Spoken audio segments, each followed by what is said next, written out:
The Radical.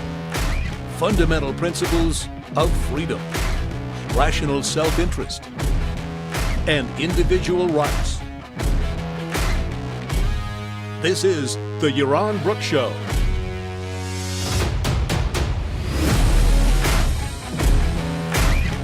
All right, everybody, welcome to this Monday evening, Monday after the Dow Industrial has gone down 600 points, and China has imposed tariffs on many American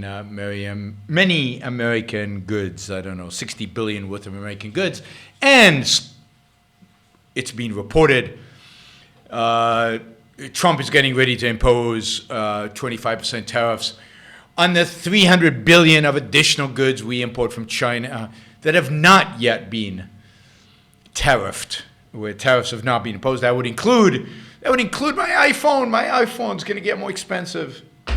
Thank you, Donald Trump. All right, now, I don't know. I mean, I've talked a lot about trade. I've talked endlessly about trade. It doesn't seem to help. Nobody seems to be listening. It's mind-boggling, ignorance, stupidity, tribalism. We'll get to the tribalism. The blindness of people to the whole issue of trade and the whole issue of tariffs. And partially is this Trump can't be wrong syndrome. But it goes beyond that. I mean, he's getting very, very little criticism. Very little criticism. Even from people who should clearly know better. It's as if, even the Wall Street Journal is hesitant to criticize him, although they clearly know better. So there is this sudden,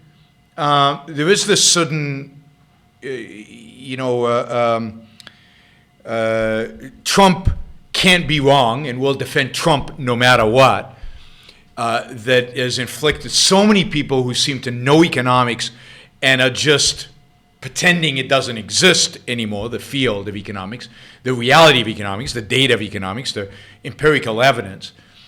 But then there's also just people who never knew economics, and this is just playing right into them. I mean, one of the great problems of economics is it requires abstract thinking. And it turns out that a lot of people just don't have the capacity. And I'm sorry to be insulting so much of you, but this is just reality. And it's just, I've been fighting with people on Twitter, I guess, all day. And I've given several shows on trade. I've given all the facts and evidence and everything. And facts and evidence and reason and rationality and logic. And economics, the science of economics, don't matter anymore. I don't know a single person an economist, a real economist, who disagrees about this, or I know very few, and they're marginal. But you don't hear people talk up about this because I think they're afraid, because I think the populist, mindless masses, have infected everybody, and nobody's willing to challenge this. So what I'm going to do today is I'm going to go over all the objections, all the stuff I have read, all the stuff people tweet at me and tell me that they say that I'm wrong. We're going to go through every single one of them, and if I missed any, we've got Super Chat. You just say, but what about this? Or what about that? What about, on tariffs good because of this? Just give me material, guys. So tell me where I'm wrong. I know there are a number of you out there who are listening right now, who are on the Super Chat, on the YouTube chat right now. For $2, you can prove me wrong. Give me examples. Come on, this is your chance. $2, or even $1, I think Super Chat will accept. For $1 or $2, you can show me that I'm wrong, that I don't have an answer to it.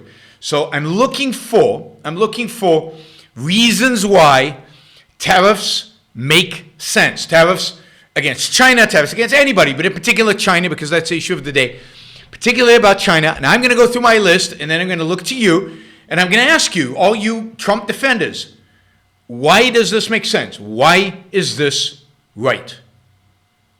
Why is what he's doing right? All right? So let's start. Right? Now, I'm going to try to give both moral and economic, and we'll see maybe even potentially epistemological explanations for what I'm going to cover. So bear with me, because on every front, on a moral, economic, scientific, epistemological, tariffs don't make sense, right? Somebody said Trump didn't invent tariffs. No, he's just but the fact is that since World War II, the United States, tariffs in the United States have gone in one direction, and that is lowering tariffs. Once in a while, the president has used tariffs in stupid ways, and have criticized them when they've done it, in order to try to manipulate the markets. And they have all generated negative consequences. What Trump has done is he has elevated tariffs into this massive tool of economics and diplomacy.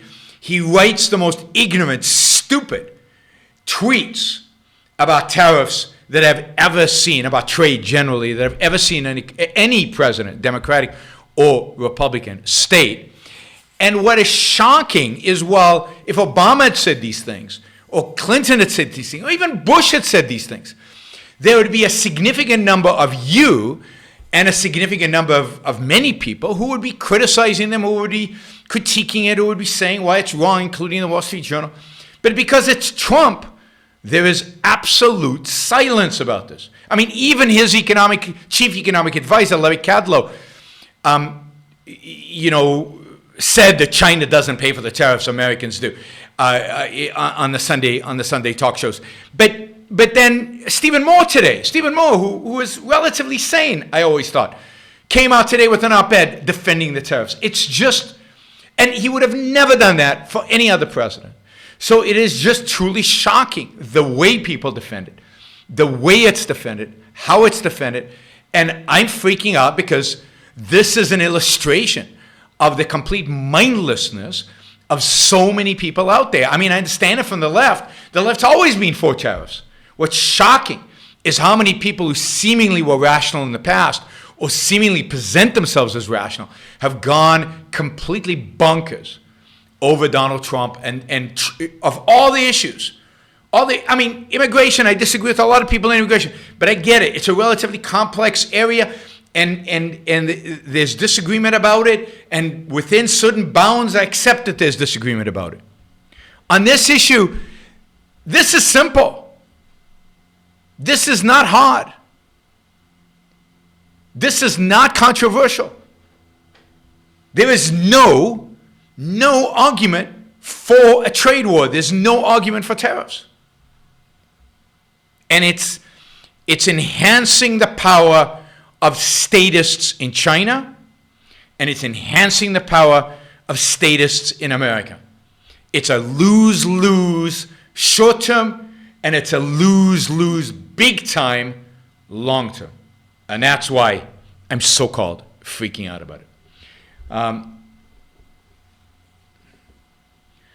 right, don't ask questions that are not relevant to the current topic. We'll get, I've got it.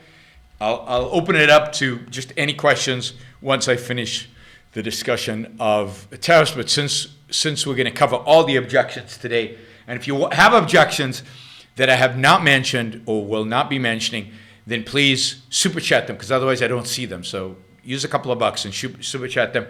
Keiko, I will get to your question, but later, right? And if there are any other questions, keep them for later. All right, let's start. The first, most obvious argument for tariffs is, well, they do it. I mean, China has very high tariffs on American goods, and China has for a long time maintained high tariffs. Still, they're significantly lower than they used to be, and generally China has been on a trend towards lowering tariffs significantly and dramatically. And but they have higher tariffs than we have on their goods. So on their goods in the past, we have had, something like 4% tariffs, and they have had in the past, or they still have, although they just went up. They just raised tariffs on $60 billion worth of goods. But before that, they had tariffs of something like 10 to 20% of our goods. So there was a clear asymmetry in tariffs before Trump escalated. Now, right now, tariffs on about half of Chinese goods is about 25% post Trump's increase, and he wants to impose 25% on the rest of Chinese goods. Now, let's understand what a tariff is, because this is the other thing that boggles my mind, because people say, well, the Chinese pay for tariffs. We'll get to that, but let's first understand what a tariff is. Tariff is a tax on imported goods. So it's paid by the importer, by the firm, the company, the person who imports goods from China, pays an additional tax above any kind of sales tax, or in Europe, any kind of VAT, or any other kind of tax. There is an additional tax now that is called a tariff, an importation tax, that the importer pays the government. And then the importer turns around and sells those goods. If it's Walmart, they sell it to all of us, or Best Buy, or whoever it happens to be. They then sell it. Now, they can't afford, and they have no reason, to absorb the cost of this tax. So what do? They raise prices. So prices go up. So at the end of the day, the person who pays the taxes is the consumer. Now, it's also true that when you have high tariffs, you buy fewer foreign goods. So tariffs go up to 25%. So now we look at Chinese goods and say, oh, Chinese goods are 25% more expensive. So we're going to buy fewer of them. In that sense, that's what hurt the Chinese. What hurts the Chinese is we're buying fewer of their stuff because it's more expensive for us. We can't afford it. Or now it's not competitive with other stuff we can buy. So we take the Chinese out of the picture, or we take a certain percentage of what the Chinese imports out of the picture, and we'll get to all the complexities because there's a lot of complexity here. But basically, we take the Chinese. Americans are still going to pay that tax on Chinese goods, but now German goods, American goods, other goods become more competitive for a while because there's no tariff on them. So they're going to be cheaper than the Chinese goods, maybe. I'm not sure 25% is enough. But of course, many goods that are made in China are only made in China, or for the most part, made in China. And what happens when you take a competitor out of the business? What happens when you exclude a major competitor like China? What do the other firms typically do? Well, they raise prices. So typically what happens is prices go up across the board in the product that now has a tariff against it, at least in industries that have little competition, because you've just artificially priced out a competitor. You've priced out Chinese manufacturers because you've raised their price by 25% artificially. So this is the argument. The Chinese do this to American goods, right? Because they have a high tariff. So we should do it to Chinese goods. Now, who does raising tariffs hurt? Well, it's domestic consumers. So domestic consumers are now paying more, either 25% if they're still buying Chinese stuff, or they're paying more for non-Chinese stuff because of the reduction in competition. Right? And that's what Donald Trump, by the way, said in one of his ignorant tweets. He said, well, just don't buy Chinese stuff.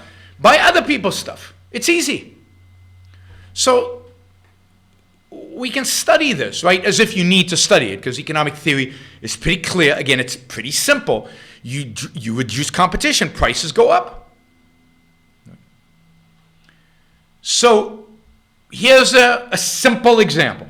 A simple example that has happened in recent times under Trump. And here's what happened.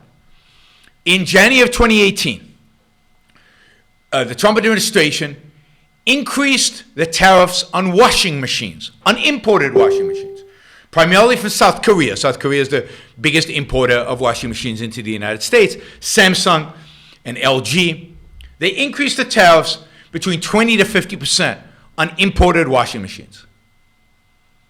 And economic theory would say that the price of all washing machines in the United States, both imported and domestic, would rise in roughly the same proportion as the tariff. That's basic economic theory. So what actually happened? Well, people actually looked at it and evaluated it and looked a year later, have washing machine prices actually gone up? Well, it turns out that yes, surprise, surprise, shocking to anybody, I guess, who is not an economist. The price of washing machines went up by 12%. Now you say, wait a minute, 12%, but that's half of the tariff. The tariff was between 20 to 50. It was averaged like on 25 because of the way it was implemented. So it should go up. It should go up by 25, and it only went up by 12. Aha. It turns out that washing machine washing machine manufacturers figured out that it would do them harm with customers to raise it by 25%. So they only raised it by 12%, but they got to make up the difference because they're not going to subsidize this, right? Somebody pays the taxes, and it has to be American consumers. So what they did is they raised the price of another good that you always buy with a washing machine.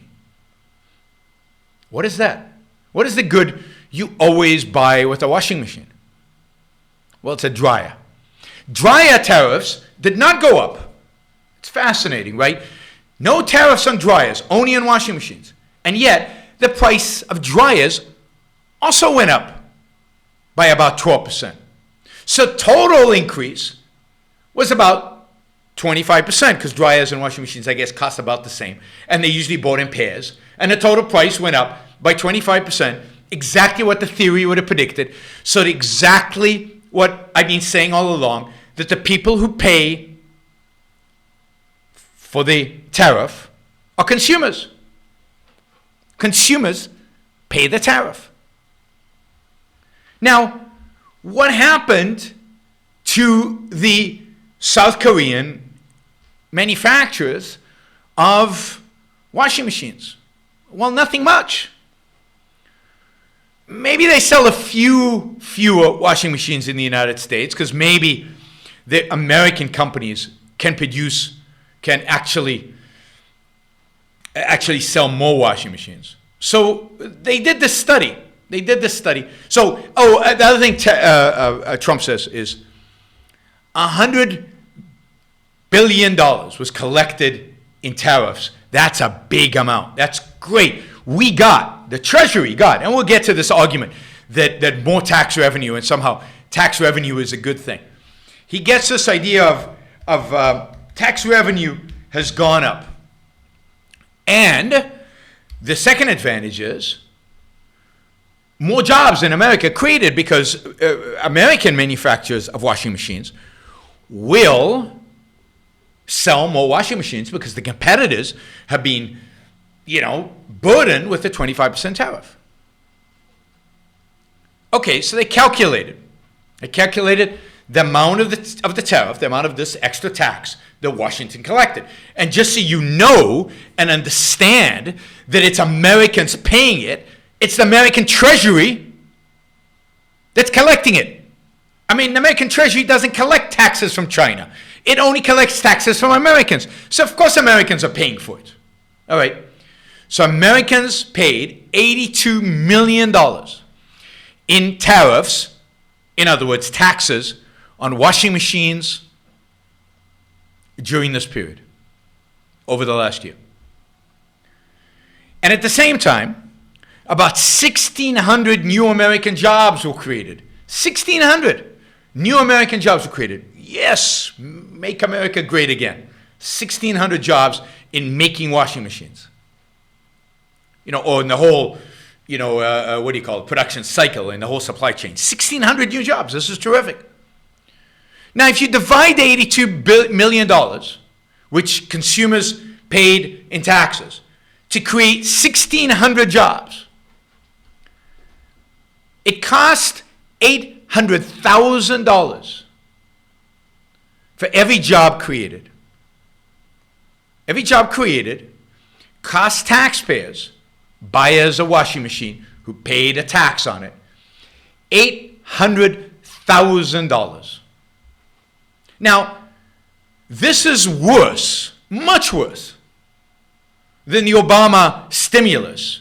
Much worse than the Obama stimulus, where I don't remember, but like every job that was created cost $200,000 or something. Every basically minimum wage job.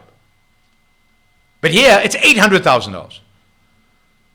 What did we gain from this exactly? Who won here? Nobody won. And maybe the American washing machine industry picked up some market share and is more profitable because it's selling at a higher margin, and long term it's going to do better. But at what cost? And of course, you, the buyer of washing machines, were forced to buy an inferior product at a higher price than otherwise through force. This is the moral point. You are not left free to make a decision about what washing machine to buy, but that decision was manipulated by government in favor of domestic producers.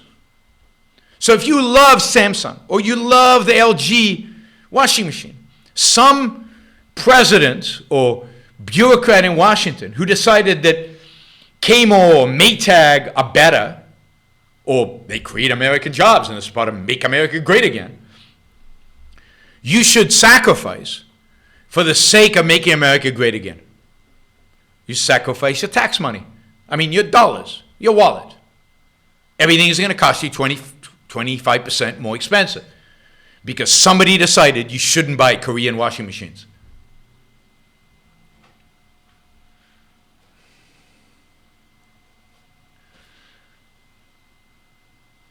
How does this work? How is this right? How is this defensible?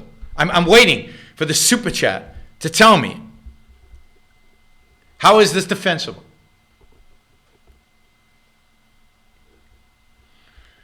By what standard is it defensible? I mean, I get people who say, look, Trump was better than Hillary. But he sucks. He's really, really bad. And this trade stuff is stupid. And I wish he didn't do it. I get that. Okay. I have no problem with that. But people who defend everything he does, that's just mindless tribalism, mindless, unthinking loyalty to what? To a mindless, unthinking president. So the empirical evidence is clear. The theoretical evidence is clear. Morally, consumers pay for tariffs. So it's true that China has higher tariffs than the United States. And who pays for them? Well, the Chinese do. Chinese consumers. I think it's horrible that China has high tariffs. I would argue against China having high tariffs. It's despicable. But the main victim of those tariffs are the Chinese consumers. And it's true. It's true. To some extent, American manufacturers, because they could sell more in China if tariffs were lower. But American manufacturers, they make as much as they make. They sell to whoever will buy them. We have no control, should have no control over what China does or doesn't do economically. There's a lot of economic policies that if China implemented, we would be better off, and they would be better off. But that's their problem primarily. It's their problem primarily. So if I was a Chinese, I'd be really pissed off at Chinese tariffs. China is just as irrational. China is just as statist, more so even, than Donald Trump. But they are both on the same level. They're both ignorant of economics. They're both statists in their belief that the economy should be managed and controlled by a central power.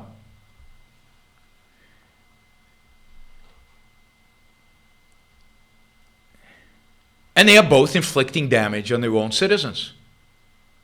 So look, China's economic policies are terrible. So the way to fight them is to mimic them. The way to get China to behave better, the way to get China to treat its own people more justly, by opening up their markets, by having a freer market, by lowering tariffs, is to make Americans suffer. It's to raise the prices of washing machines and lots of other goods on Americans. By the way, the washing machine tariff had nothing to do with China. It's primarily South Korea. It had everything to do with protecting an American industry from foreign competition. It has everything to do with our central planner in charge trying to manipulate and run the U.S. economy and create so-called wonderful manufacturing jobs. So it's not that Trump, the other thing everybody tells me is Trump really wants zero tariffs with the world. If only everybody else had zero tariffs, we would have zero tariffs. That's just not true. Or, when Europeans offered zero tariffs on cars or car parts or whatever, Trump turned them down. But, China, and would Trump stop subsidizing all American businesses? No. Would Trump stop all subsidies on washing machines, cars, and everything else coming into America? No. He has no indication. Once in a while, Larry Kudlow whispers in his ear, say something about zero tariff world, that would be the ideal. And he says it, but he doesn't believe it. If you read his tweets, if you listen to what he actually says, he has always, throughout his history, going back to the 1980s, believed in managed trade. That's what fair trade is. That's the name for fair trade is managed trade. And fair trade, by the way, is a term adopted by it's adopted by Trump, but was created by the left, the radical left, who opposes trade. Right? Read Trump's tweets. I'm not psychologizing. Just read Trump's tweets. Read what he writes about trade. Read how he talks about trade as a zero-sum game. Read how he writes this. He says, every time we trade with Canada, he wrote, and because we have a trade deficit, although we don't really have a trade deficit, he doesn't even know the facts, but every time we have a trade deficit, we lose. Come on, people. Read what he actually says. Not when somebody writes his speeches for him, but when he actually says what he actually believes.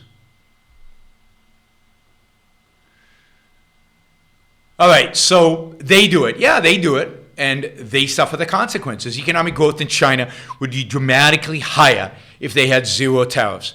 Economic growth in China would be dramatically higher if they didn't regulate and control and try to run, centrally plan much of their economy. Luckily for them, they don't do that for the entire economy. But for those parts of the economy that they do that, they suffer. They suffer. So because the Chinese suffer, because the Chinese have stupid, bad economic policies, we should adopt the same? It just doesn't make any sense. Doesn't make any sense. And we should raise tariffs so the Chinese will lower tariffs? How does that work? We're basically telling China, yeah, tariffs are a legitimate way to improve your own economy. Again, read Trump. Every time he writes about this, he says tariffs are a good thing. Tariffs generate revenue. Tariffs are wonderful. Well, that's telling the Chinese that we think tariffs are good, and why should they reduce them?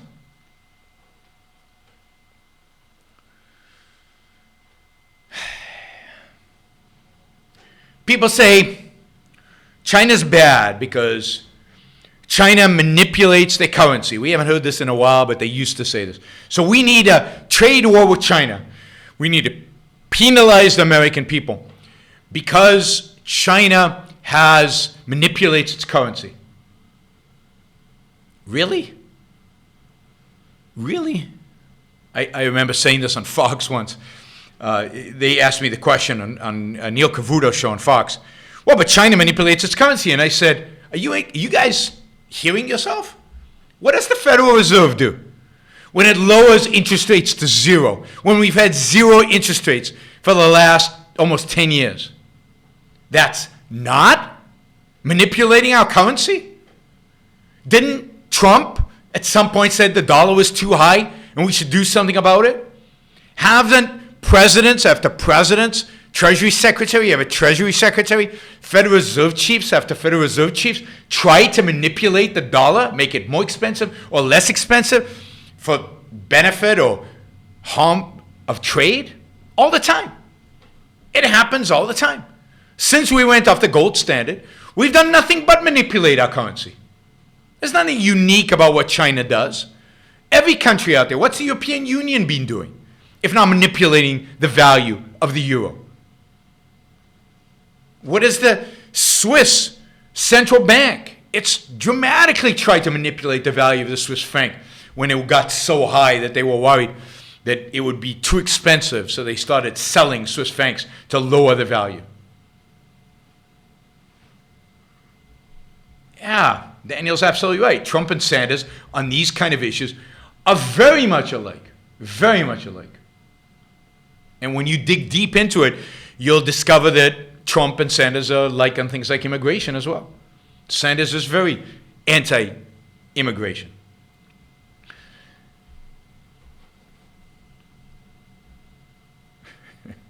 Somebody says Trump doesn't think words are important. I know. The guy's a certifiable idiot. The only thing that's important, my friends, are words, ideas, and the actions that follow from them. All right, so, and I don't think that's true. I think Trump thinks words are very important. He spends a lot of thought and time on his tweets. He is a complete and utter pragmatist. He doesn't think principles are important. He thinks he can be pro-tariffs today, and I won't be surprised if a year from now he's anti-tariffs. I would be, because he's been fairly consistently anti-free trade, pro-tariffs since the 1980s. So he is anti-principles. He is the ultimate, the most pragmatic president the United States has ever had. And it really is horrific to watch. So let's say, so they manipulate the currency. So do we. Who cares? I mean, and in fact, China has, for the last few years, mostly tried to strengthen its currency, which would actually hurt its exports, rather than weaken it.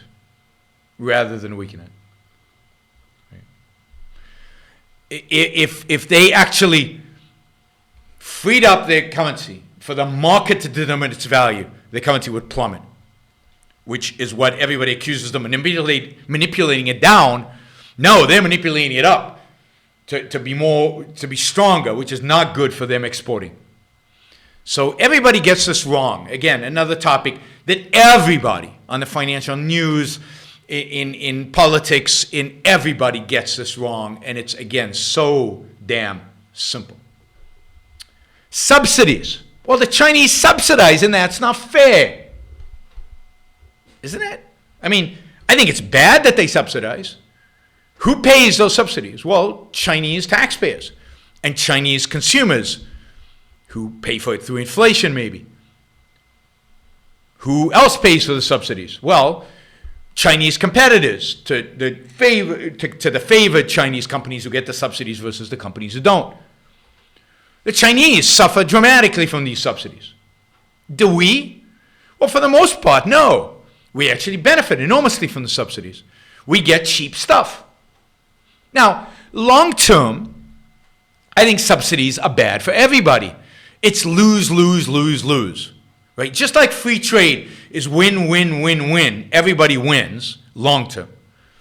Obviously, the losers short term, in a sense of people losing their jobs, company going out of business. But in the long run, it's all win-win. The same with subsidies. And the same with Chinese tariffs. There's no question. Chinese tariffs, everybody loses as a consequence. If China didn't have tariffs, if China didn't have subsidies, we would all be long-term better off. But we don't control China. China has subsidies. And the fact is that in the short term, for the most part, we benefit from those subsidies because we get cheaper goods at the expense of Chinese taxpayers. Now, it's true that some American companies can't compete. So they shift and produce something they can compete. But people say, but we lose American jobs. Do we? First of all, there's no such thing as American jobs. There's your job and my job and individuals' jobs, company jobs. Have we lost jobs in America? I don't know. Trump keeps telling us we're at the lowest unemployment rate in American history, at least in modern American history, 3.6%. Unthinkable. So who have we lost jobs to? Everybody, it seems, in America who wants to work is finding work. Companies are going out of business. Have you seen the stock market recently? It's through the roof. And profit margins are fairly healthy. So, who exactly is suffering? Well, some businesses go out of business, yes. Some businesses do. And they focus on stuff that they can compete in. And yet, there's obviously lots of business in the United States. There's obviously lots of stuff being produced in the United States. You know that the United States produces more manufacturing goods today than ever in all of American history. Manufacturing stuff, these manufacturing jobs we've lost. Yes, we produce it with half the people, but we produce much, much more stuff than we ever did before.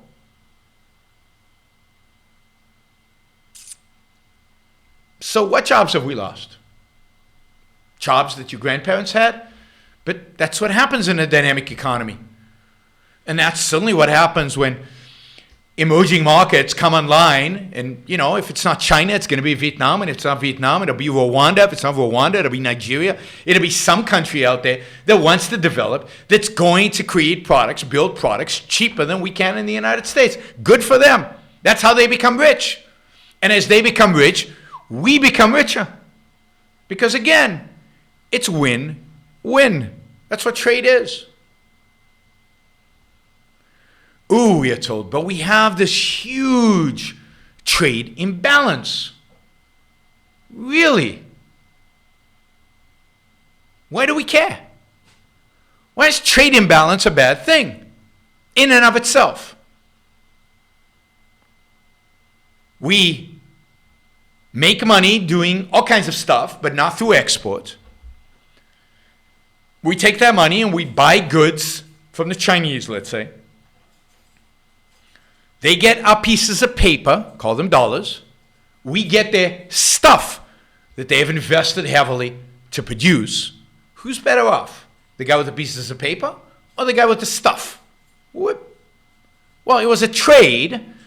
So when I bought something from some Chinese guy, I got something that I valued more than my pieces of paper, and he got something that he valued more than the stuff he produced. We're both better off. There are no losers here. Who lost? Who lost?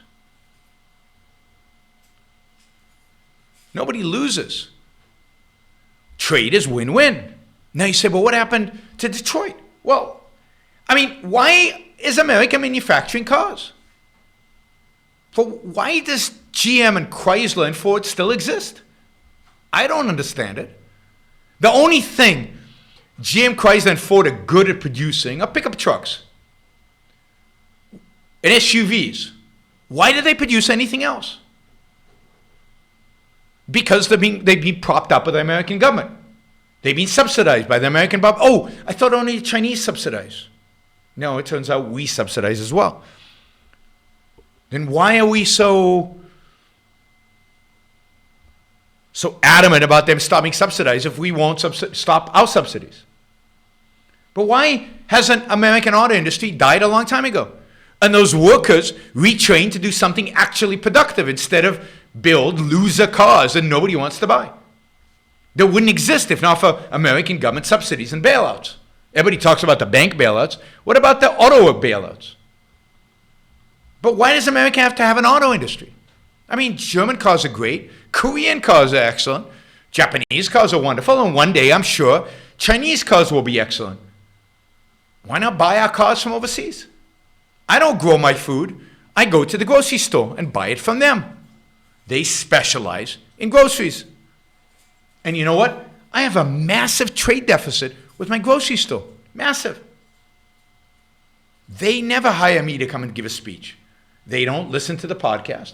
They don't support the show on my website.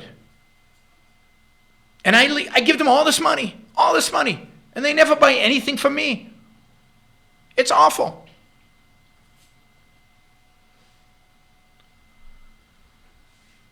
Now, it's worse in this case because the Chinese actually do buy stuff from us. They buy some stuff they import from us, not that much. But the rest of the money, all those dollars, flow right back to the United States. They make investments here. They buy our real estate. They buy companies. They buy, buildings. And they buy, on a massive scale, U.S. government bonds. So every dollar that we use in order to buy stuff from the Chinese, we as individuals, comes back to the United States in form of bond purchases, the lower interest rates that make it easier for us to borrow money here in the U.S.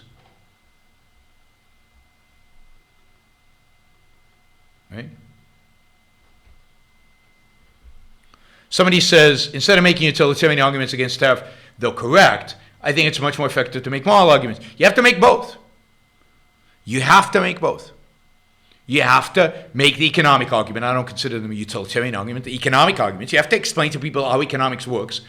And what is morality? Morality is leaving you individual choice, and I mentioned this, to buy what you want to buy, when you want to buy it, how you want to buy it, from whomever you want to buy it, wherever they happen to live, at the price you can negotiate with them without a middleman taxing it arbitrarily. Just because they don't like who you bought it from. Because they live in a different country. That's the moral argument, which I've made over and over again. But you have to also make the economic arguments. People have to understand how economic works, how the economy works. They have to integrate both. Morality is not floating. Morality is practical. You have to show them how it works, how it actually benefits them. There's no point in making economic arguments without the moral argument. But there's also no point in making the moral argument without the practical argument, which is, deep down, at the end of the day, the moral argument. The moral is the practical is the moral. But the moral argument, I've said it over and over again. I should have the freedom to choose who to buy from, no matter where they live, at a price I negotiate. I don't need Trump to negotiate for me. I don't need Trump to tax me because he doesn't like who I'm buying from. It's immoral for him to do so. The role of government is not to take care of me. The role of government is not to dictate who I should buy, what I should make, how I should live. The role of government is to protect me, protect my rights, not to protect the rights of the Chinese. That's why if the Chinese people are being stolen from in order to subsidize their businesses, it's not the job of the American government to protect the Chinese from tariffs. The role of the U.S. government is to protect me from the Chinese using guns against me, protect me from other Americans using guns against me. And the Supreme Court and the Constitution is there to protect me from the federal government, imposing itself on my life.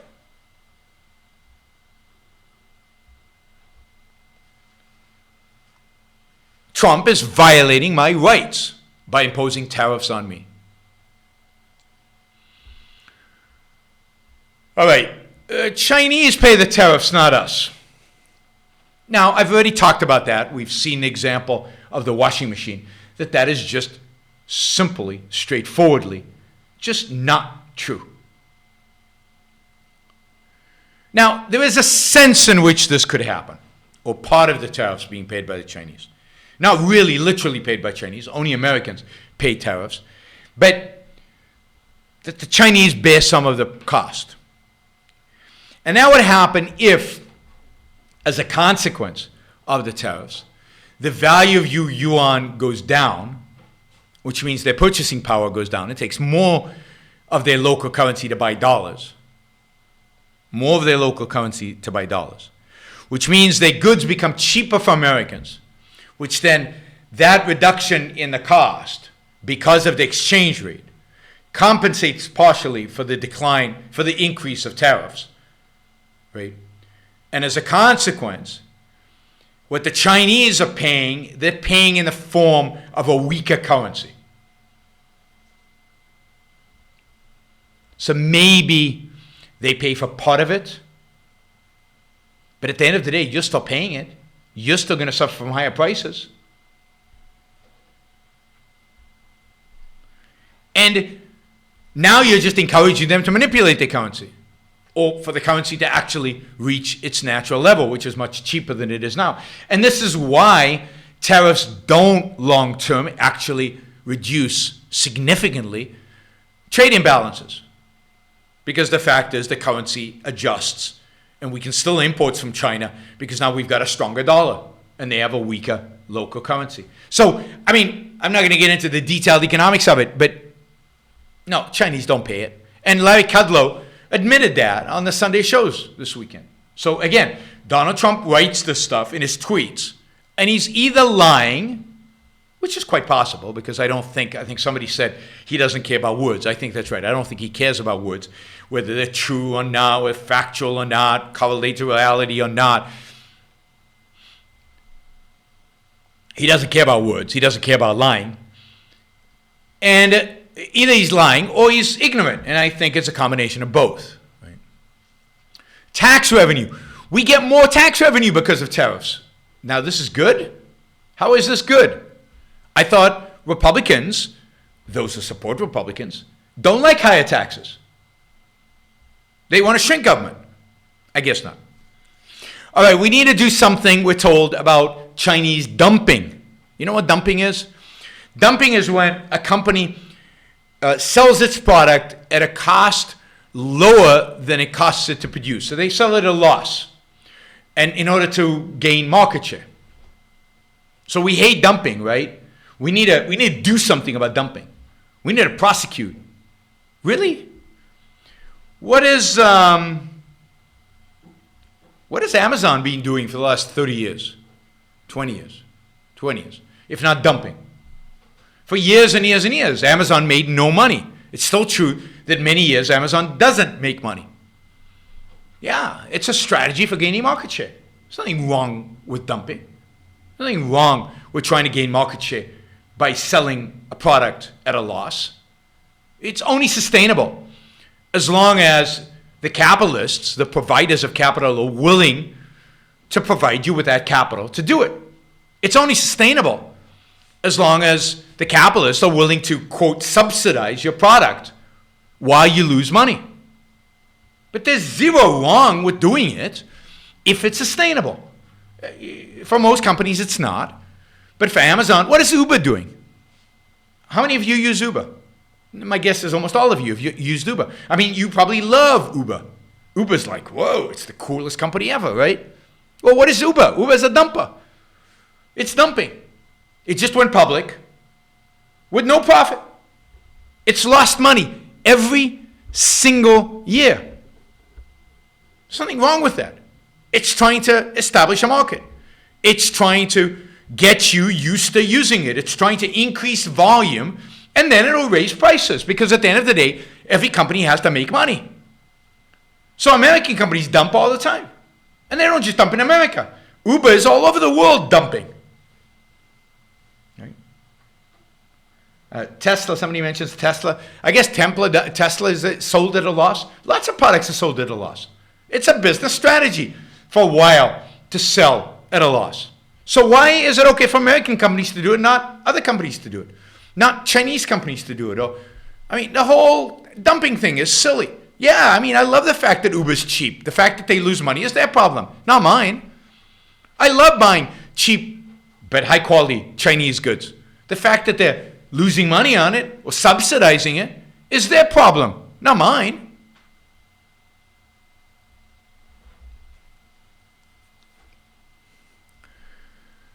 All right. Okay, let's get to a meaty issue. IP theft. So there's a lot of issue about,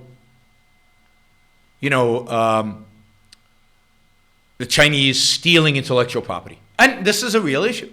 They do. And I've talked about this in the past. What do we do with thieves?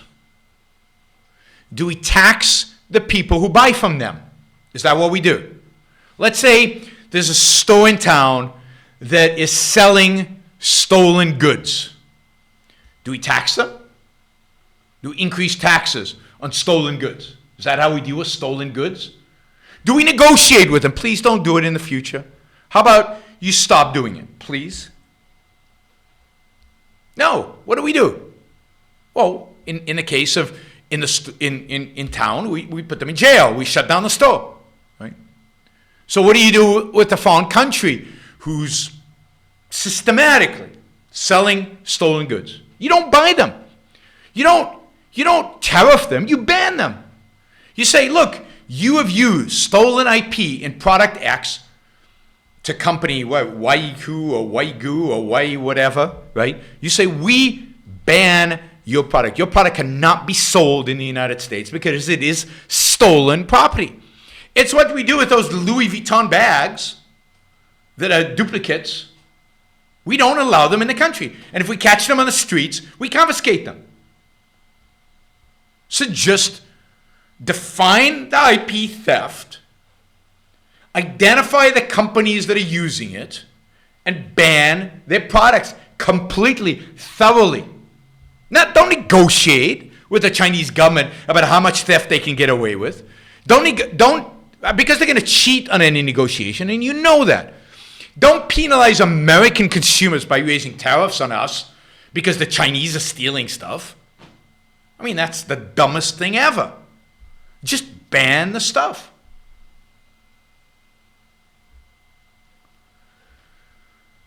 That's easy. That's easy. But so, what's the deal? All right, we did washing machines already. Oh, national security. China's a threat. It's a rival. It is an enemy. Now, let me just say, I don't believe that. I don't believe it's a threat. I don't believe it's an enemy. Although I think we can easily turn it into an enemy if we say it enough times and we convince the Chinese they should be our enemy, they will be. I mean, China's run by an authoritarian. It's an immoral country. There's a lot of immoral stuff that happens there. A lot of immoral stuff that happens there. The subsidies, the tariffs are just part of it. But I don't believe China is going to invade the United States. I don't believe China is about to kill a bunch of American citizens. I don't think China is a military engaged in military actions that are threatening to the United States. Partially because I think they know they would lose a war. They don't come close to our military capabilities. But I also think that China is not ambitious in that way. They clearly want to be the richest country in the world. They clearly want their people to be rich. They clearly want to have influence in the world. But the more authoritarian they get, the poorer they will become. The more authoritarian they get, the less influential they will become. The more authoritarian they get, the more they will have internal problems that won't allow them to be a threat to the United States. I mean, it's like Ayn Rand always thought that the Soviet Union was not a threat to the U.S. It was a bad country. We shouldn't have anything to do with them, but it wasn't a threat. Now again, let's say China is a true threat to the United States. It's an enemy. It could launch missiles any day. Then what do? Do you put tariffs on their goods? I mean, give me a break. You embargo them. You ban all products from China. You make it illegal to trade with them because trade is win-win, and therefore they will benefit from that trade, get richer and get technology to make them a bigger threat to the US. You do not trade with your enemy. You do not trade with your enemy.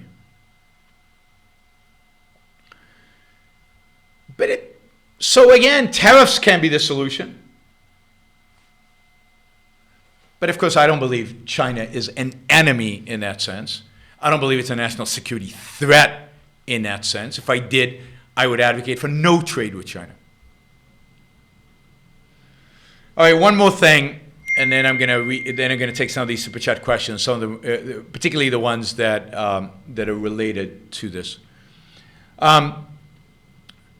We have a bunch of bad trade deals. So let me state my opinion about trade deals. There should be none. I'm against all trade deals. I believe we should get out of NAFTA and out of the World Trade Organization and out of every single trade deal we have ever gotten ourselves into. And then what we should do is reduce tariffs to zero. Unilaterally. Tell the world, hey guys, if you want to screw your own people, have tariffs. Hey guys, if you want to have a non-competitive economy, have tariffs.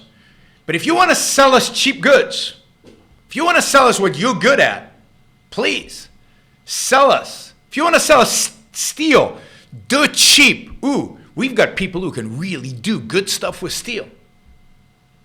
If you want to sell us anything cheap, we'll buy it. And then we'll deploy our capital more effectively because we'll have more capital. Because we'll be able to buy our basic stuff from all of you real cheap, and we can invest our money in the next generation thing that you can't even make. So let's be clear. I believe all the trade deals are bad. They're all cronyism. All a trade deal is I want to protect these 5 industries. You want to protect those 5 industries. Let's create a deal that allows us to have kind of okay trade, kind of free trade in the industries we're not trying to protect, but protect our industries completely. That's the key. Trade deals are nothing but cronyism in disguise. Trade deals are nothing but cronyism in disguise. The only appropriate strategy should be unilateral zero tariffs and clear-cut advocacy, and in some case gunboat diplomacy, to reduce tariffs elsewhere in the world. Gunboat diplomacy I would use only to keep the shipping lanes open. So I would blow any pirates or anybody trying to block the shipping lanes, I would blow them out of the water. But other than that, let countries screw their own countries. But people would mimic the United States because they would see the massive benefits it would have. I have no doubt about that. You have no sense, without traveling around the world, I don't think you can have a sense of how influential the United States is, how much of a model it is. And when we turn towards statism, when we turn towards increasing taxes, which is what tariffs is, when we turn towards blaming our bankers for our problems, when we turn towards nationalism, then the rest of the world will follow us in that insanity. We have massive influence, and yet when we turn towards more free markets, like Reagan did for a little while and Thatcher did for a little while, the rest of the world follows. It's amazing how much impact, how much leadership the United States really has. And that is what is really being destroyed by Donald Trump. Because what's he leading the rest of the world to? Towards their worst tendencies. Nationalism, protectionism, which almost always go together. All right. Here's some questions. Is the deregulation Trump has done more significant than the tariffs? which is why the economy keeps growing despite the statism. I mean, in the short run, yes. I'm not sure. I don't think in the long run. So from a purely economic perspective, the tariffs so far, and even the additional tariffs he will impose on China, are relatively a small cost to the U.S. economy. Again, I've talked about the immorality of it. I talked about the cost to you as a consumer and even to you as a producer.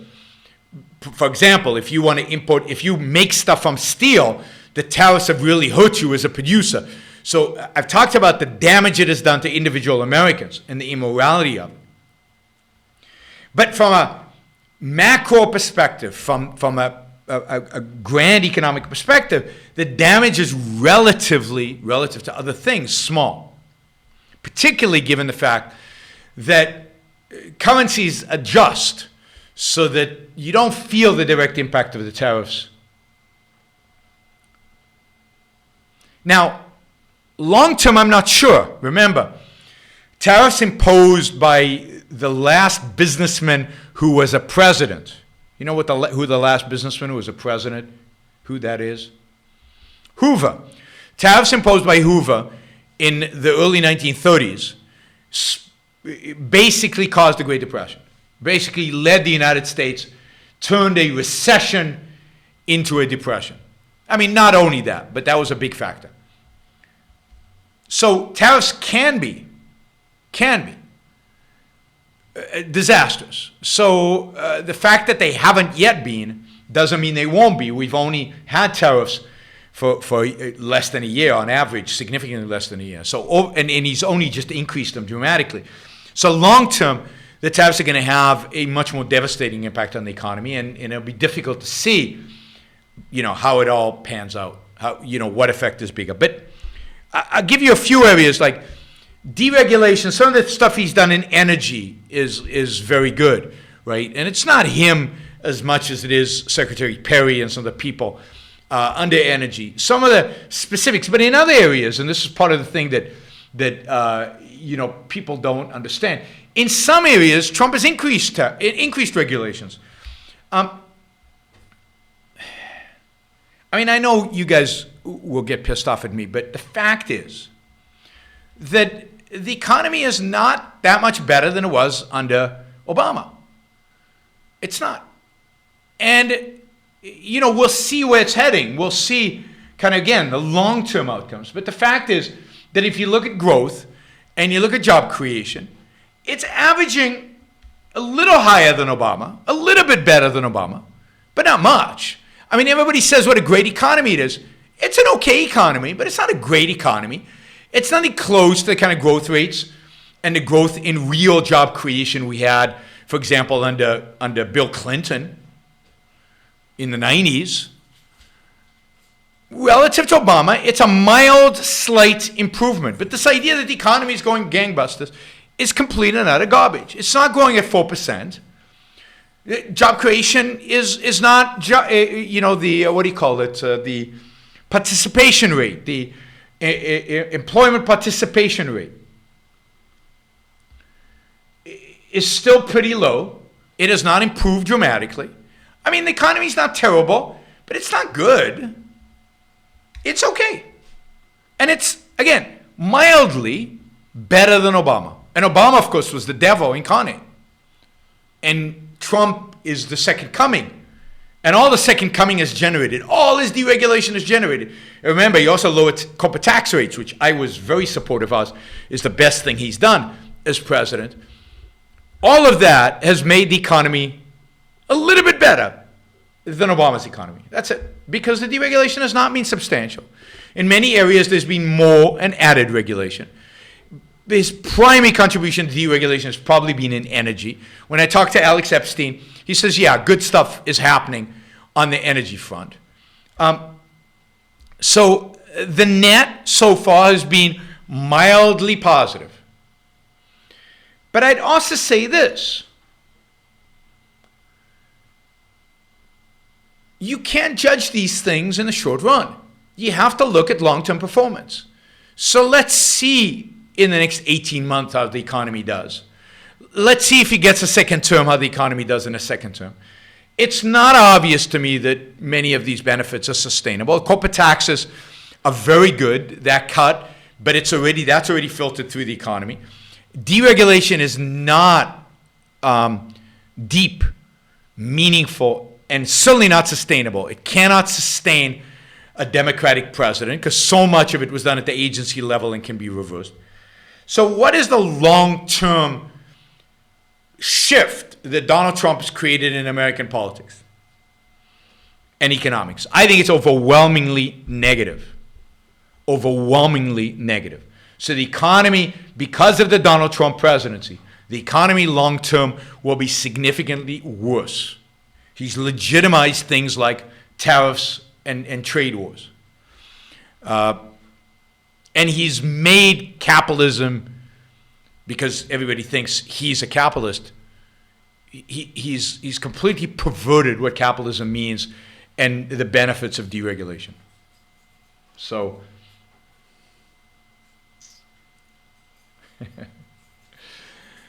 somebody says he's surprised how many people in the chat are against my position. You haven't been on my chats much, have you? That's usually the case. All right. And again, facts, evidence. I asked for $1 super chat questions challenging me on the facts regarding tariffs. I haven't seen a single challenge. But I'm going through the super chats now. Okay, classic argument I get. Without protection, no one will have jobs to buy anything because all the jobs for most people will be shipped overseas. But that's just not true. Before Donald Trump, tariffs with most of the world for the United States were at the lowest they've ever been in all of American history. Tariffs were no longer really an issue. Again, with China, they averaged 4%. And yet, there was no shortage of jobs in America. The jobs are just different. Now, they're more oriented towards programming. They're more oriented towards design. They're more oriented towards finance. They're more oriented towards consulting, knowledge industries. The United States is superior to any other country in knowledge industries, biotech. We have the best in science, in STEM, the best higher educational institutions in the world. I mean, one of the great tragedies is that I think 60% of all STEM PhDs are foreigners, and then we send them home instead of stamping a green card to their diploma when they graduate and keeping them in the United States. But there's no shortage of jobs. Just go to see the influx of people into Silicon Valley. Go to Northwest Arkansas.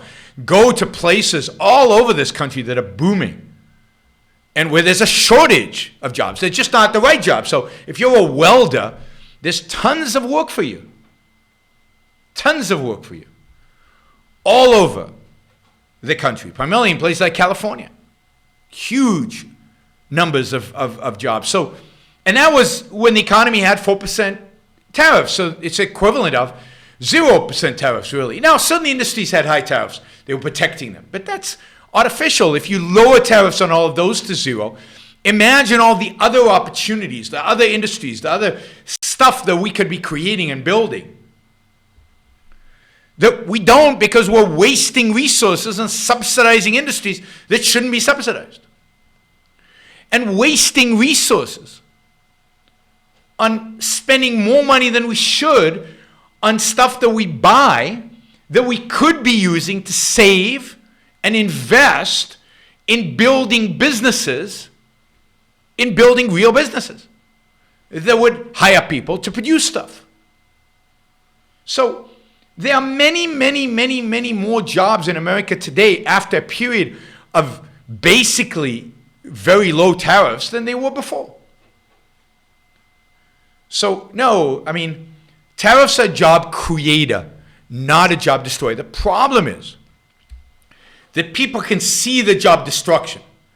They cannot see the job creation. And I'll give you an example.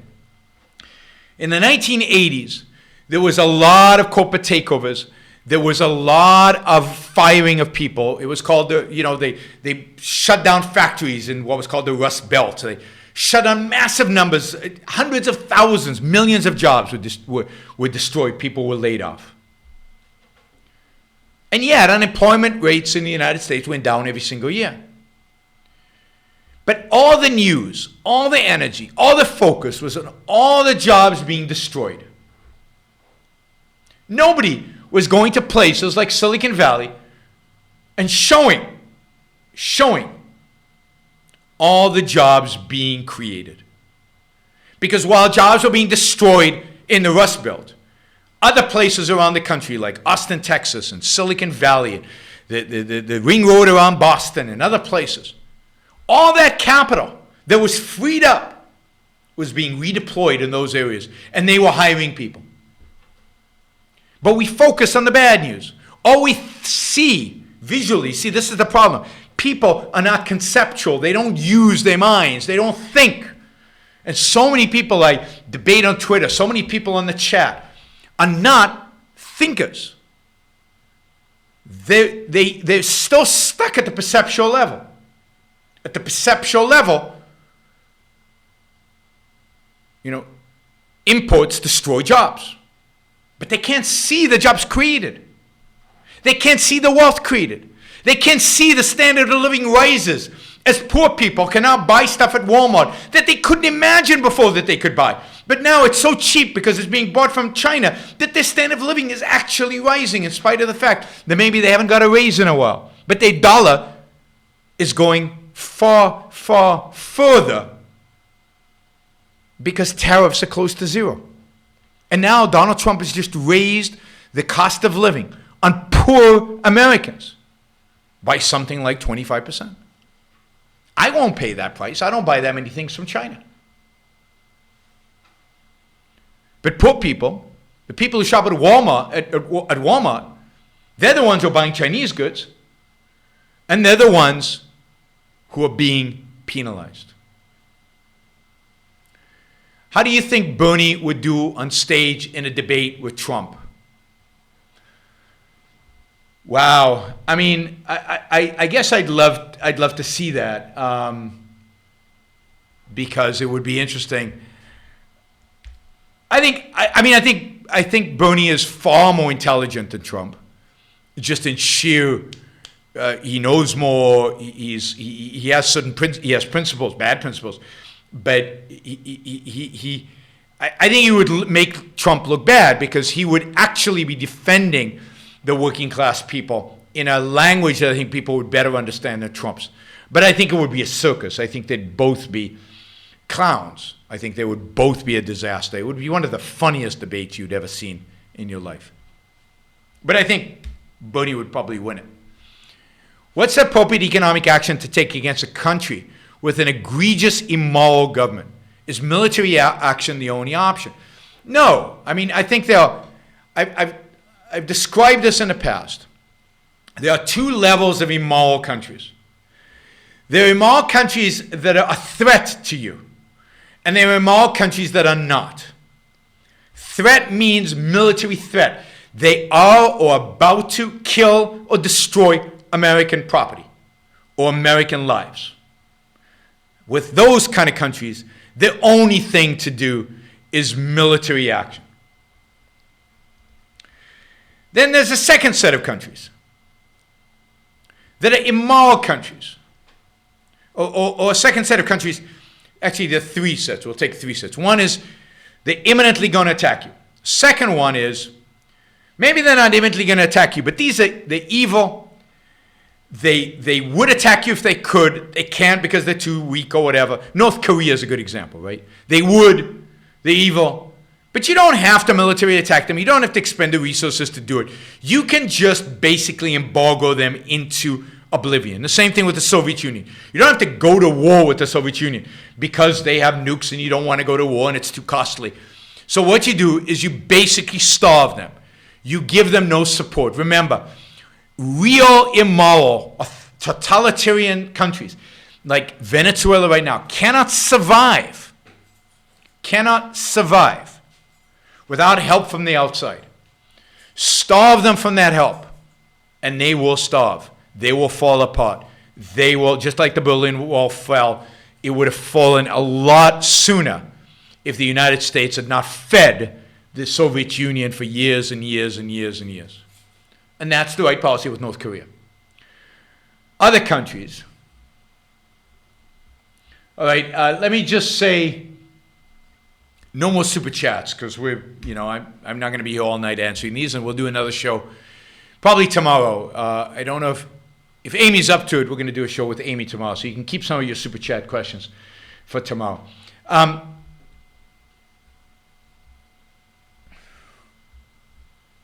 third category is like China, clearly an immoral country. It does horrible things. It has camps for Muslims that just inhumane. They treat people. Prisoners, often political prisoners, are forced to produce stuff, right, under horrific conditions. Countries like that, you don't have an embassy. You don't treat like you're equal. You don't visit. You tell your companies to be wary when they trade with the country because the country is not reliable, is not trustworthy.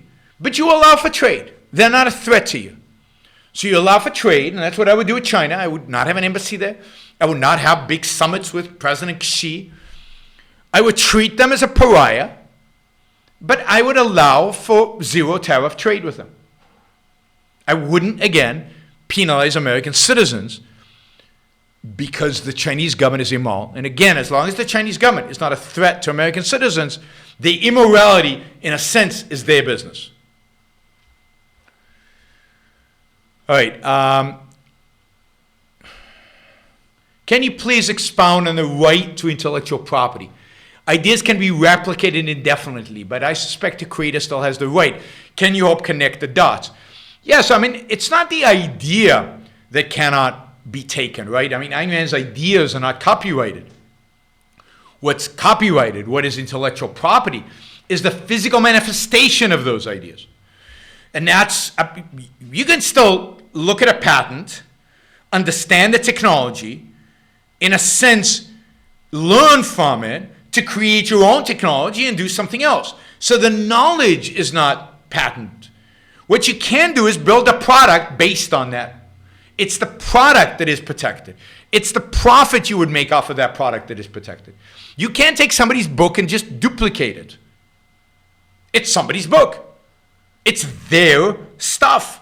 It's their knowledge. It's their property, what they put in that book. Now, the ideas in the book, like in Atlas Shrugged, you can use. You just can't use the exact words in a physical manifestation as they are in the book because it's hers. So it's a physical manifestation of property. Now, Ayn Rand has an essay on this in Capitalism, Not an Ideal, about intellectual property rights. I encourage you to read it. In Capitalism, Not an Ideal, I think a few shows ago, I encouraged everybody to read one essay a week by Ayn Rand. That could be one. I also did a podcast, a show a while ago with Professor Adam Ossoff, who is an expert in intellectual property rights. I encourage you to look him up online. He's a professor at George Mason, so just put George Mason Law School, Adam Ossoff. Look him up. He has some excellent essays on intellectual property rights, and you should also listen to the podcast where I talk to him about it. I think you'll learn a lot. I don't have the time right now to go into that topic in depth. Maybe we'll have Adam on again, and we'll talk about it again, and we'll let you ask him questions. What are the two things Trump could do that would improve the current trade policy situation? I told you, only one thing. Reduce all tariffs to zero, get the United States out of all its trade deals, and just reduce tariffs to zero. Those are the two things you should do. Get us out of trade deals, and at the same time, simultaneously reduce all tariffs unilaterally to zero. And, there's probably some complexity there. And then the third thing I would do is place a boycott of all products brought into the country that have been built based on stolen intellectual property. 3 things, that's it. All right. Thank you for all you do. Here's $100. Thank you. Really appreciate that. I didn't catch the name. Let's see, where is he? I don't want to attribute this to nobody. As Alex just did, which was a trade. He enjoys the show. He put $100 towards it. If you guys enjoy the show and you would like to support the show and you'd like to see the show continued, you can do so either here through the Super Chat or at yaronbrook.com/support, where you can make monthly contributions. That I really love that, because then it's completely predictable. I know exactly what money's coming in every month, and I can plan for it. So thank you for that wonderful contribution. That is a significant amount of money for a Super Chat. I've heard free market economists say that tariffs are appropriate when your industries are in infancy. No. I mean, they're not free market economists. They're just sellouts. I mean, that was the argument made for tariffs in the 19th century in the United States. It was made the case for tariffs in China and in much of Asia. But the answer is no. The United States would be richer today, significantly richer today, if in the 19th century there were no tariffs on American industry. And indeed, China and the rest of Asia would be richer if they'd actually freed up their economy. In other words, protectionism and central planning, because the central planner has to decide which industries are in their infancy and which industry are worth preserving and which industry should be taxed and which industry shouldn't and which industry should have a tariff protection. So central planning works sometimes. Altruism, collectivism, immorality works sometimes. No, never.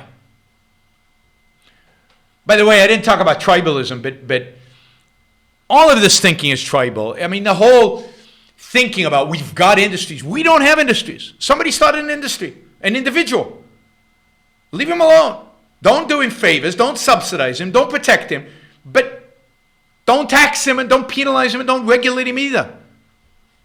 We don't have industries in the United States. Americans don't have American jobs. We don't own America.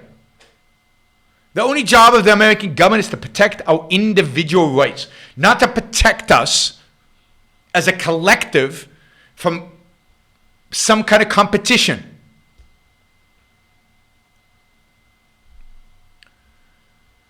So, and the whole mentality of, yeah, I believe in free markets, but this is America we're fighting for, is completely tribal. This whole mentality of I believe in free markets, but Donald Trump is completely tribal in nature. And all of the discussions I get into about tariffs, I find that the other side is completely tribal and blindly nationalistic in the worst sense of nationalism, in the collectivistic sense, in placing the state, the collective, the tribe above the individual rights of the individual. All right. Will we be stuck with these tariffs forever? Well, I think we're going to be stuck with them for a long time, because who's going to reduce them? It's not like Democrats, if they ever get into office, are big pro-free markets, and they're going to say, oh, we should have zero tariffs. We'll get rid of Trump's tariffs. I mean, they're just going to use the fact that even the Republicans now are pro-tariffs to have tariffs they like. They will go after the countries they want. They will protect the industries they want. Republicans have proved to the Democrats and to the world and to the American people that there is no case to be made for free trade. There is no case to be made for the United States to have no tariffs. We have really shifted the entire debate about this to not whether tariffs are good or bad. There used to be a consensus that tariffs were bad, to now the debate is when do you impose tariffs on whom and when? And what industries do you protect? Not should we protect industries, but which industries? And this is the sense in which I think Trump is so bad, because he's changed the terms of debate away from freedom, away from free markets, and towards what the left has always wanted to talk about, which is, yeah, now we can all agree, Republicans and Democrats, that we want to manipulate markets. Now we can just discuss how. And who's going to defend free trade? There's nobody. Gavin, you really shouldn't be on the chat. You're wasting your own time. Don't you have a life? All right.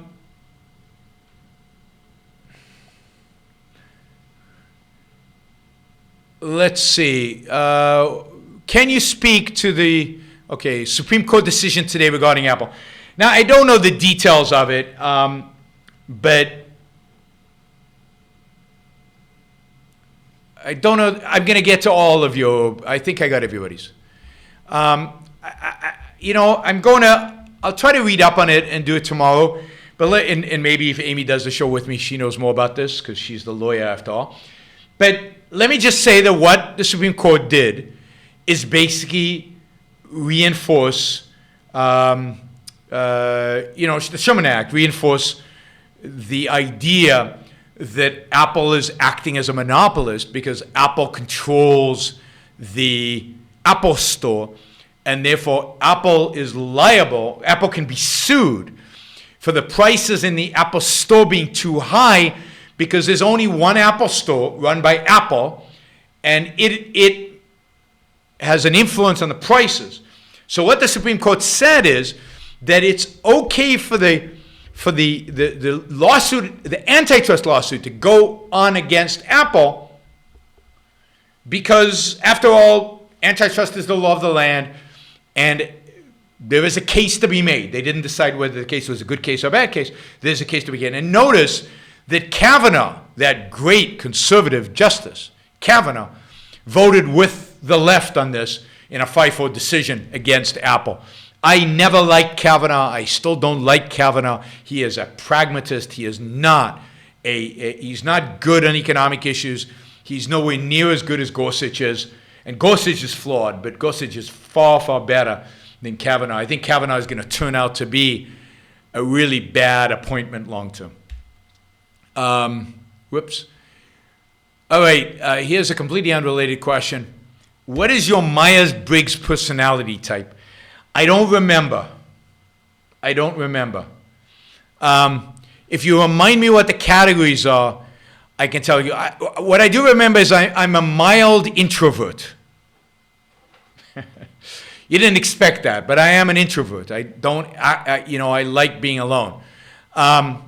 In spite of the fact that I like having a chat, I like doing live shows and getting feedback. I'm not a strong introvert, but I'm a mild introvert, right? Am I an INTJ? I mean, INTJ sounds right, but I don't remember. I'll try to find, but it's in California. I'll try to find my old Myers-Briggs and what my thing was, but I think it was INTJ. I wasn't strong on anything except one of the things, and I can't remember what it was. All right, another time. What if people say they enjoy sacrificing for others? What am I supposed to do with that? If they say they enjoy sacrificing for others, then they are lying to themselves. Or they are mentally ill, or they have really, really bad values that have so deformed their pleasure-pain mechanism that they now can't rely on it to make good decisions. And I think that happens to a lot of people. A lot of people do enjoy sacrificing for others, but enjoy as a very small e. Because when they don't sacrifice to others, they feel guilty. So I think there's a huge amount of people think they enjoy, but what they're really feeling is, oh, I have to feel guilty now. But that's not joy. That's not enjoying. That's just a little less pain.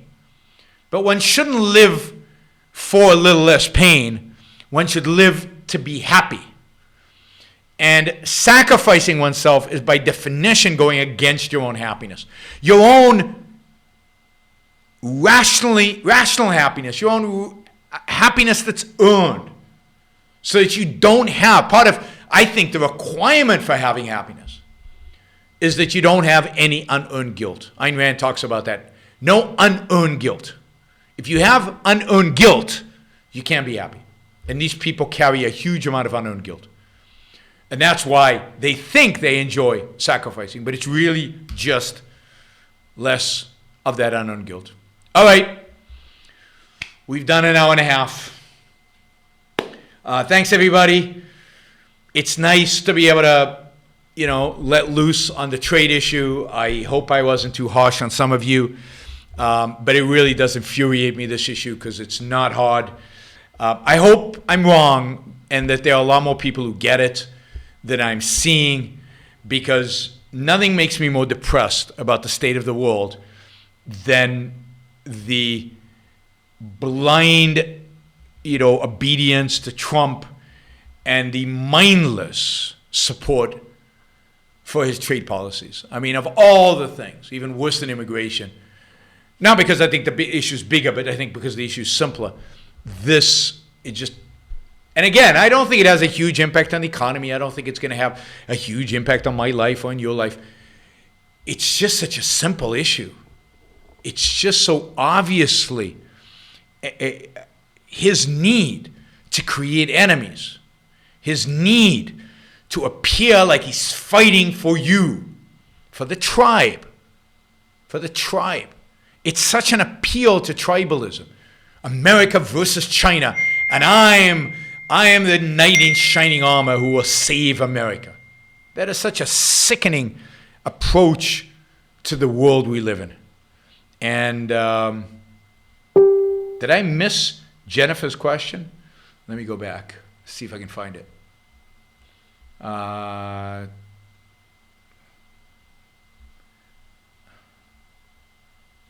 Won't let me go back.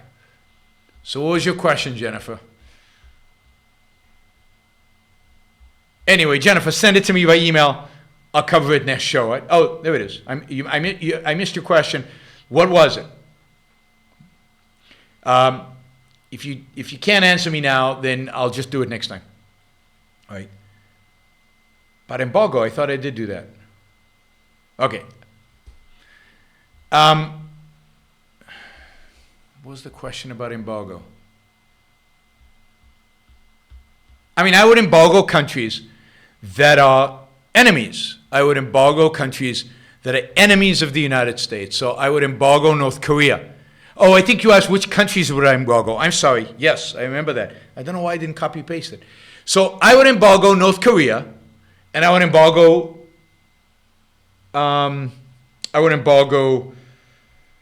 Iran.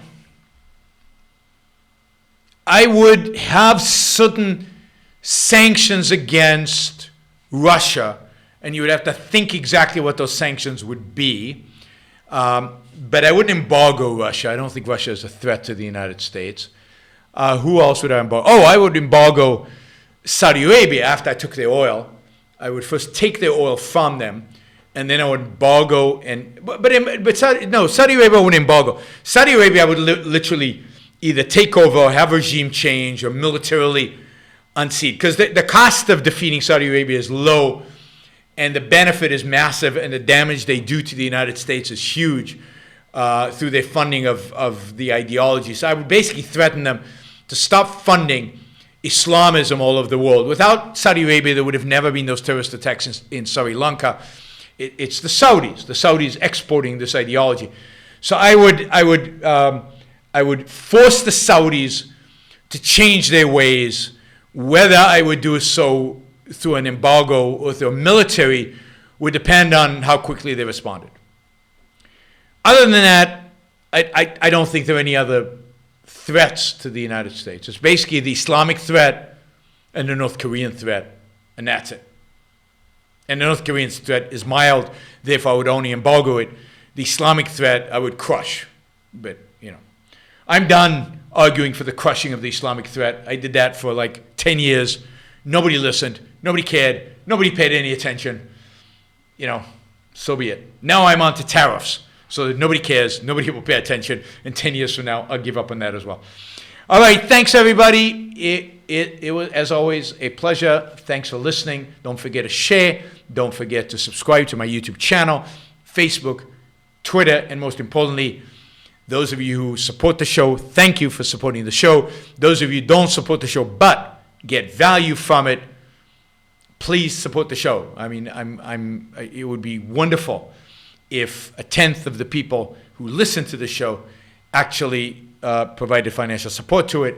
And maybe a lot of you do through the super chat and don't in other mechanisms. But YaronBrookShow.com/support. Oh, Oh, an important announcement. Don't go. One quick announcement that I forgot. I keep forgetting. I should have done it at the beginning of the show. I'll do it tomorrow. I'll do it every show now.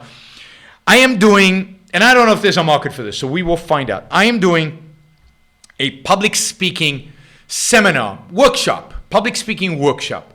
It'll be over a weekend in Miami in July. The cost of it is $1,500. I will go over strategies for preparing a talk, for preparing a speech, and then for delivering it. And you will actually practice, and I will critique you delivering talks. So it will be very practical, very, interactive. I'm only going to take 10 to 15 students. It costs money. It's $1,500 per person. So it is a public speaking workshop, $1,500 a person in Miami in July. You can get more information about this on my website, yaronbrookshow.com. I'm trying to think what tab it is, but I think you'll be able to find it. If not, email me at yaronbrookshow.com and I'll send you a link. But I hope that there are 10 people out there who are interested in improving their public speaking skills and are willing to spend a little bit of money in order to do it. Hopefully, I'll see some of you in Miami. Bye, everybody.